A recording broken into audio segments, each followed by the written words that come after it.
Antibes. Son créateur est à vos côtés, c'est Christian de Flandre.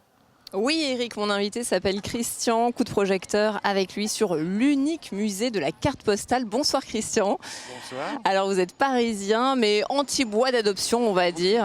D'adoption et de cœur, on Et peut de dire. cœur, Oui. voilà, ici depuis que vous êtes à la retraite. Alors vous avez créé et vous êtes l'animateur de ce musée de la carte postale. Il a vu le jour il y a 15 ans tout juste, ce musée de la carte postale. Tout à fait. Le 1er juillet 2000, j'ai décidé d'ouvrir ce musée parce qu'il n'en existe pas d'autres en France et j'estime que la carte postale méritait largement qu'on lui fasse un petit musée, petit par la taille mais grand par ses ambitions. Alors à l'ère du numérique justement, est-ce que la carte postale, ça marche encore ou eh bien c'était l'occasion qu'il y ait un musée pour elle?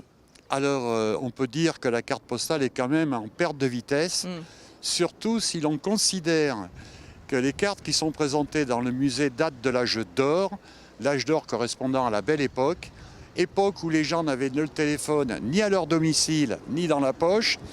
Et ce qu'il faut savoir, c'est qu'on utilisait la carte postale à cette époque-là avec la même fréquence, la même intensité que de nos jours on utilise le téléphone portable. C'était un petit peu le doudou, quoi. On avait toujours une carte postale sous la main. Voilà, et c'était indispensable. On faisait un tout petit voyage, on envoyait des cartes postales à la famille. Si on allait d'Antibes à Nice, on envoyait des cartes postales de Nice, pour vous donner un exemple. Christian, qu'est-ce qu'on va découvrir dans ce musée? Je le disais, vous en êtes l'animateur. Il y a une visite guidée. Oui, la visite est guidée. Les gens sont initiés dans un premier temps à l'histoire de la carte postale. On verra la première carte postale en France, la première carte postale illustrée, la première carte postale au monde également, et dans différents pays du monde. On voit des cartes tout à fait début du siècle. Et on va donc avoir une approche de l'histoire de la carte postale. Dans une deuxième partie, on va découvrir comment vivaient nos ancêtres il y a 100 ans, à travers des métiers, à travers les régions.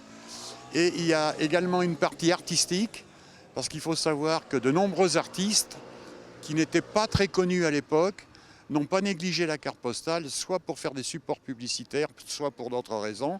On sera très surpris par la qualité graphique des œuvres qui sont exposées. Et en troisième partie, il y a l'exposition temporaire. L'exposition temporaire, elle varie tous les 3 mois. Il y a un nouveau sujet, un nouveau thème qui est adopté. Actuellement, c'est sur la bicyclette. Ça peut paraître curieux, mais avoir une bicyclette en 1900 avec les chromes flambants et tout, ça vous mettait au-dessus de la moyenne de la population. De nos jours, c'est les voitures de luxe, mais là, une bicyclette, c'était déjà le premier pas vers la gloire. Ouais. Alors, il y a le volet historique, le volet artistique, justement. J'imagine que vous mettez aussi à l'honneur des artistes anti-bois. Alors, les artistes anti-bois, il n'y a pas d'artiste anti-bois qui ait travaillé pour la carte postale, ou fort peu, entre les deux guerres. Et c'est plutôt des artistes de portée internationale que j'expose dans le musée, pour la raison toute simple, c'est que je reçois des gens du monde entier et chacun doit y retrouver un peu son compte ou quelque chose de son histoire et de ses racines. On verra donc en tout cas dans ce musée plus de 3000 cartes postales. Plus de 3000, à peu près 3000 cartes postales, plus l'exposition temporaire. Le musée, il est à 2 pas d'ici. Vous voyez, nous sommes dans un décor de cartes postales. C'est le cas de le dire. Et il suffit de marcher pendant 5 minutes et on arrive au musée de la carte postale où vous serez accueillis avec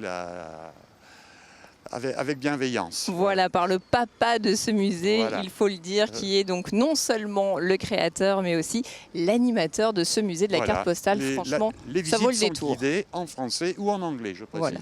Merci encore, Christian. Merci on va vous. vous laisser donc regagner tranquillement ce musée de la carte postale et nous, on va repartir tranquillement aussi sur le plateau de la grande émission.